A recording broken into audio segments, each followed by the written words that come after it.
Esse é o Ancapsu e nós vamos falar sobre os outros 3 artigos que saíram na The Economist sobre o Alexandre de Moraes, né? A The Economist, lá na Inglaterra, é uma revista que supostamente é sobre economia, mas na verdade fala sobre comunismo, é extremamente esquerdista e fez um artigo meio que elogioso, meio crítico ao Alexandre de Moraes. Mas o que chamou a atenção, a gente já falou sobre esse artigo primeiro que apareceu, falamos hoje mais cedo, mas o que chamou a atenção é que depois disso eles fizeram outros 3. Hoje foram 4 artigos na Economist falando sobre Alexandre de Moraes e com um teor cada vez mais crítico, né?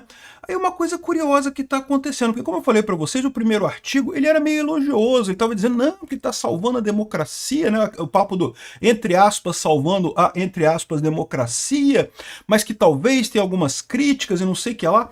Agora, cada vez mais ele tá, a Economist começou a avançar nas críticas, ou seja, é aquela coisa que reflete o problema é que o próprio STF já está se sentindo desconfortável com isso, tá? O STF agora está falando o seguinte, olha só, não se pode desprezar crítica internacional sobre poder excessivo na corte, avaliam ministros. Ministros, sem citar o nome aqui, né, a coluna do Estadão aqui da Rosiane Kennedy fala que ministros do STF estão preocupados com isso. A minha leitura disso, de novo, lembra, essas revistas comunistas de esquerda, elas estão a serviço do establishment da esquerda. O que está acontecendo é que esse desconforto do pessoal do STF está muito grande. De novo, depois dessa briga do Alexandre de Moraes com a Espanha, que ficou uma coisa escandalosa, aquilo, o cara perdeu o controle completamente, né?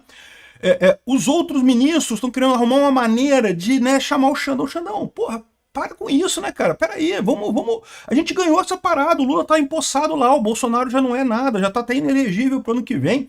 Vamos com calma, a gente não precisa também sair fazendo tudo quanto é merda que tem no mundo.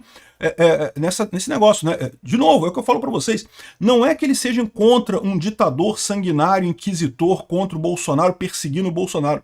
Eles são contra um ditador autoritário, perseguidor, contra o Bolsonaro e coisa e tal, e que é burro, e que vai além do que precisa e começa a deixar rabo por aí, começa a deixar ponta solta por aí.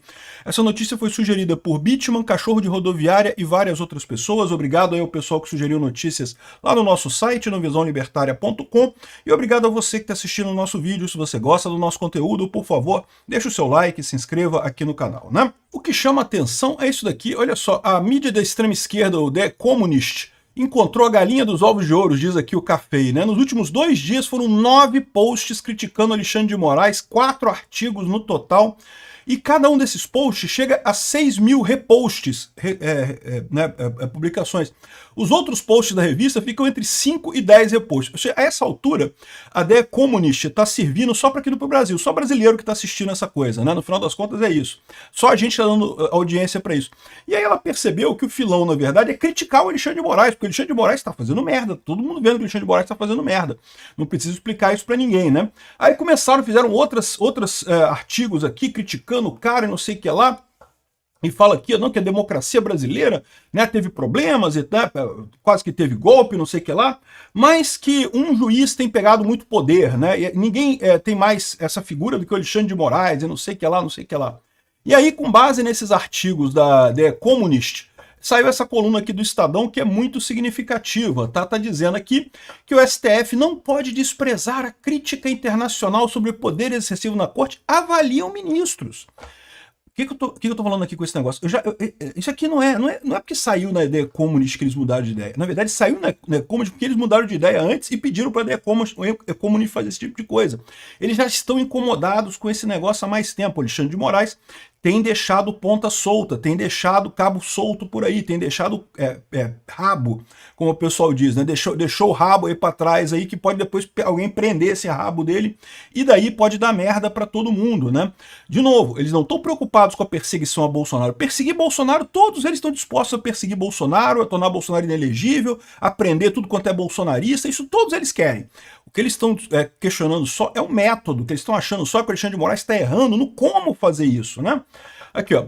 O Supremo Tribunal Federal não pode desprezar as críticas internacionais que está sofrendo pela condução do inquérito do golpe. A avaliação foi feita por magistrados da Suprema Corte anônimos, nenhum deles quis o nome aqui, é lógico, nenhum deles é bobo, que conversaram com a coluna do Estadão após a revista inglesa, né?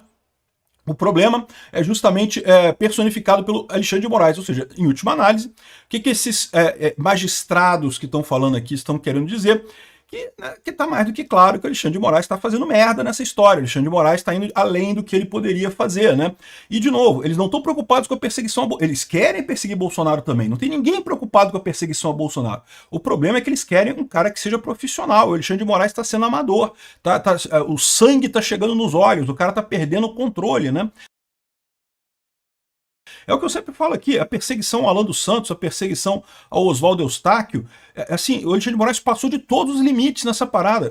Olha só, todo juiz sabe que a jurisdição dele tem um limite, né? Chegou uma hora o cara fugiu, tá lá nos Estados Unidos, então deixa pra lá, pô, paciência, fugiu, é isso aí, a vida que segue, né?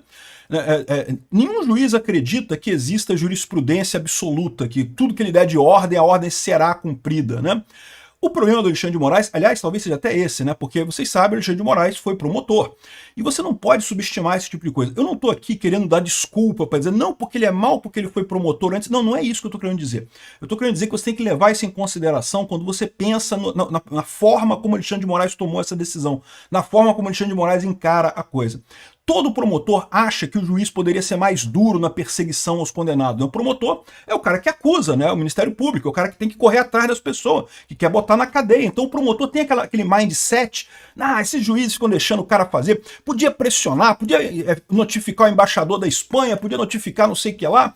Aí, quando o promotor em questão, né, o procurador em questão, ele chega a juiz, como é o caso do Alexandre de Moraes, ele fica com esse ranço de achar que não, que tem que perseguir mesmo, tem que ter jurisdição absoluta. Se eu disse, tem que acontecer e não interessa se o universo está conspirando contra, se as leis da física permitem, se a diplomacia permite, não interessa. Eu quero porque eu quero e ponto. Isso que aparentemente o Alexandre de Moraes está nessa armadilha, né? É lógico, muito paparicado pela imprensa. Olha só como é que tem. Aliás, essa coluna aqui parece gente que assistiu a cápsula, tá? Porque estão seguindo as mesmas coisas que eu falo aqui, ó. Aqui, ó. Avança no STF entendimento que o tempo decorrido entre os atos golpistas do 8 de janeiro até agora jogou novas luzes ao julgamento e reduziu o apelo emocional positivista. Ou seja, a situação mudou. E por quê? Eles falam aqui embaixo, olha só. Aqui embaixo eles falam em algum momento aqui, ó. Com essa atuação, ressaltou o juiz, esse grupo político aproveitou do episódio da cabeleireira Débora Rodrigues, que perdeu o mané na estátua da justiça para dar impulso. Ou seja, eles estão. O que aconteceu aqui? O que eles estão falando aqui, ó, mudou os ares. Por que mudou os ares? O caso da Débora Rodrigues furou a bolha, né, chegou no grande público em geral, e o grande público em geral começou a olhar para esse e falar, pô, tem coisa errada mesmo, né? Eles estão colocando aqui como se fossem, né, os bolsonaristas aproveitando este caso, esse pessoal maldoso está aproveitando o caso. Não, o caso aconteceu, né? Quem fez essa merda foi o Alexandre de Moraes. Aliás, essas merdas, essas punições absurdas por tempo, 17 anos de cadeia, 14 anos de cadeia, que nem os milicos na ditadura de 64 davam esse tipo de pena para os guerrilheiros do Araguaia. Os guerrilheiros do Araguaia levavam 8 anos de cadeia, 7 anos de cadeia. Nem os guerrilheiros do Araguaia tinha pena de 17 anos de cadeia. Ou seja, é ditadura mesmo que o Alexandre de Moraes está querendo aqui, né? Aqui, então, ou seja, disse um dos ministros que conversaram com a coluna de ser evidente a mudança de ares. Fudeu, galera. O pessoal sacou que a gente está fazendo merda, obrigando o Supremo a revisar penas aplicadas ao condenado, aos réus dos atos golpistas, né? Concordo contigo, Fux. Eles não falam quem é o ministro aqui, né? Mas eu sei, o Fux e o Barroso são os dois que estão já estão há algum tempo meio que ressabiados com essa história. A Carmen Lúcia também está desconfortável, mas ela não tem coragem de tomar iniciativa. O resto, o Toffoli também está chateado com a história, mas o Toffoli morre de medo porque ele é corrupto, né? Até Lava Jato tinha chegado nele, então o Toffoli ele aceita qualquer coisa, então ele não vai falar nada também. O Cristiano Zanin é novato, também não vai entrar nisso daí. O Dino, o Fachin e o Gilmar Mendes, esses querem mais, esses daí não querem querem piorar a situação mais ainda, se deixar piora mais ainda. Mas então, é o Fux e talvez o Barroso aqui, esses ministros do STF que estão falando aqui. Aqui, ó. Se antes os magistrados do STF ouviam principalmente elogios no exterior, especialmente no ambiente acadêmico, por terem evitado um golpe de Estado no Brasil, agora também são alvo de contestações. Meu amigo, ficou feio. E o pior, esse pessoal está percebendo que o caso do Felipe Martins vai aparecer daqui a pouco, não vai ter jeito, não vai ter como evitar esse tipo de coisa, né?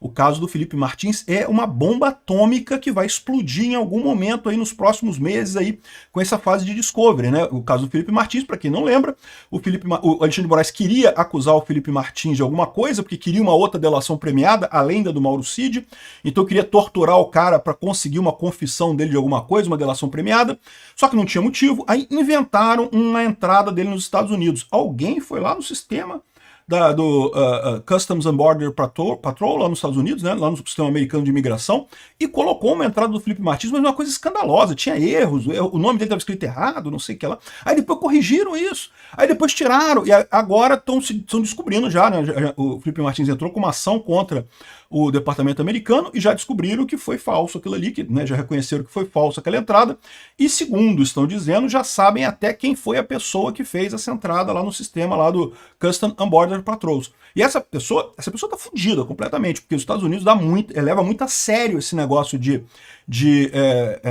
registro de imigração, né, entrada de imigração. Você vê a confusão toda que está dando com o Trump, com os imigrantes e coisa, eles levam muito a sério isso. Então, isso vai dar muito tempo de cadeia pro cara, né? E o cara vai ter que falar, então, por que ele fez isso? Ele fez isso porque ele foi um lobo solitário que resolveu jogar a própria carreira, a própria vida no buraco para ajudar a política no Brasil? Ou alguém pediu para ele, ou alguém mandou ele, ou alguém ofereceu alguma coisa para ele fazer isso, né? E pode ser desde jornalista, pode ser até o Guilherme Amado do Metrópolis, que foi quem noticiou essa parada primeiro, pode ter sido isso. Ah, é amigo do jornalista, pô, o jornalista falou, não, te dou um caraminguá aqui, sei lá, hipótese, não sei o que aconteceu não. Mas de alguma forma foi lá e convenceu o cara a fazer essa lambança.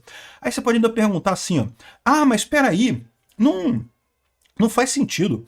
O cara sabia que isso podia dar merda. Como é que o cara ia fazer isso? Não, é fácil justificar isso, é fácil entender isso. Por quê? Porque imagina qual que era o plano deles. O plano deles é que o Felipe Martins ia ser torturado, o Felipe Martins iria confessar e assinar uma delação premiada, reconhecendo que participou do golpe e coisa e tal. No momento que o Felipe Martins assinou essa delação premiada reconhecendo que estava participando de um golpe, acabou, meu amigo. Aí acabou.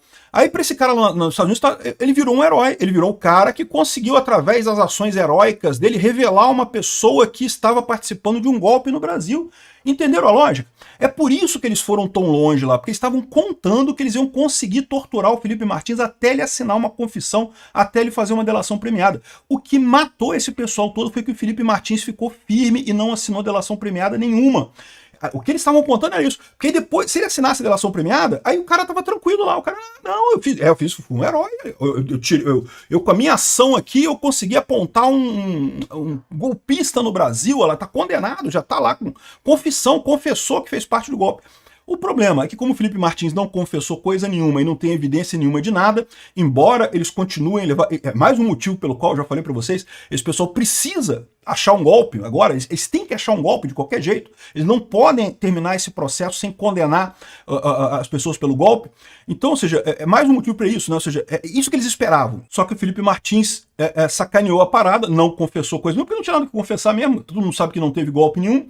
Mesmo a delação do Mauro Cid, se você pegar a delação do Mauro Cid inteira, e não só as partes recortadas pela acusação, pela Polícia Federal, o próprio Mauro Cid reconhece que não teve golpe nenhum, né? Tá lá na delação dele que não teve nada. Em momentos nenhum chegou perto de fazer alguma coisa. Né? Porque para fazer esse caso do golpe, eles cortaram só uns pedacinhos bem específicos do que eles queriam ali. Vamos ver se a defesa vai ter acesso à íntegra da delação inteira, né? Porque se tiver acesso à íntegra da delação, essa acusação não para em pé, né?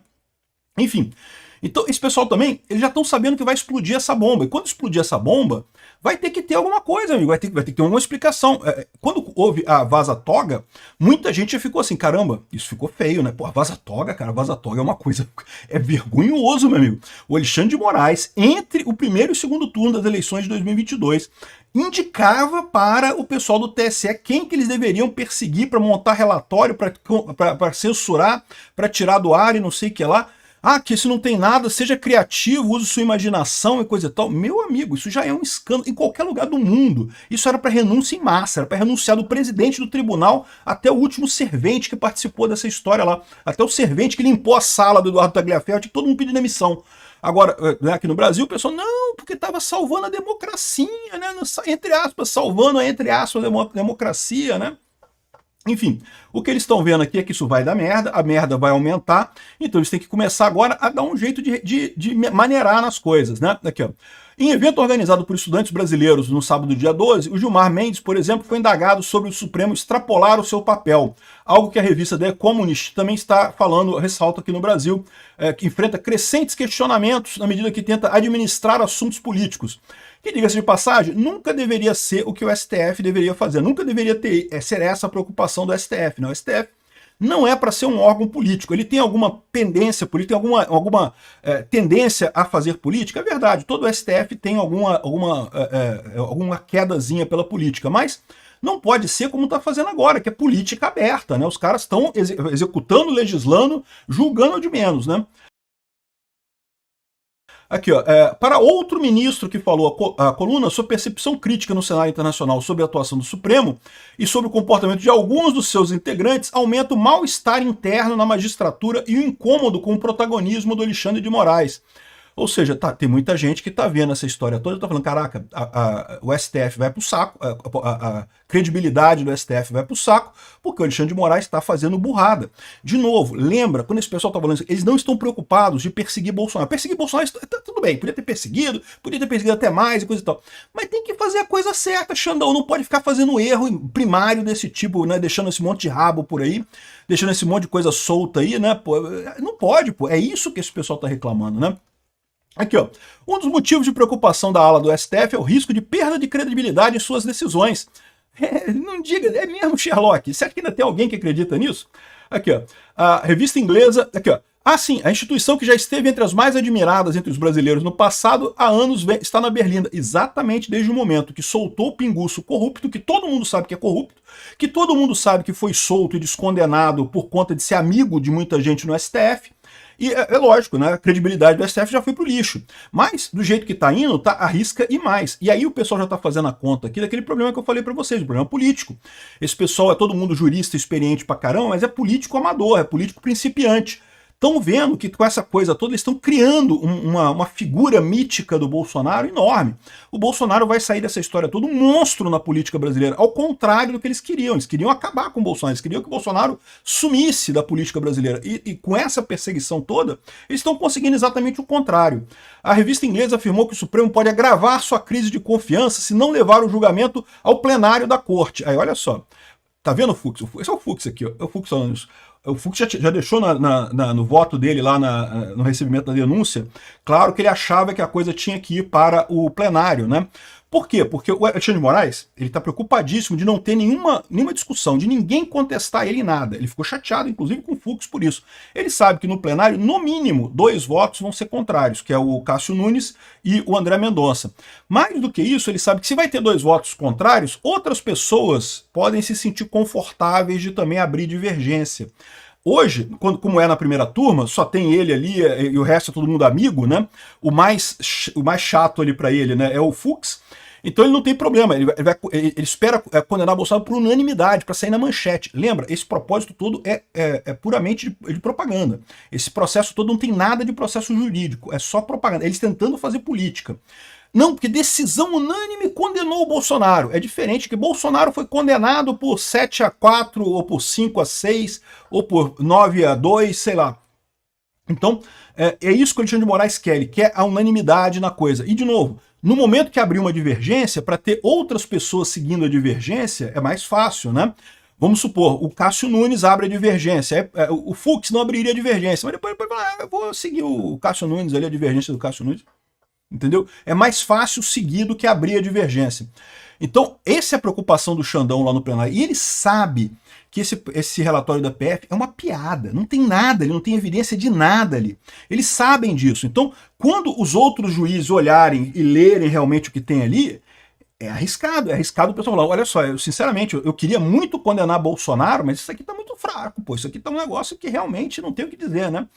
Ou seja, isso daqui toda essa lorota aqui no final das contas inúmeros artigos da The Economist e de outras revistas aí, no final das contas, o que está mostrando é que dentro do STF tem divergência. E eu acho que tem, eu acho que já tem de antes, tá? Isso aí não é uma novidade, não. Você já tinha antes. E será que vai para frente isso daí? Eu acho que vai, tá? Eu acho que vai dar merda isso daqui. Lembra que eu falei que o Potinho, depois que rachou, deu uma rachadinha ali. O Fux deu uma rachadinha na parada na primeira turma. Depois que rachou o pote, meu amigo, é fácil de quebrar.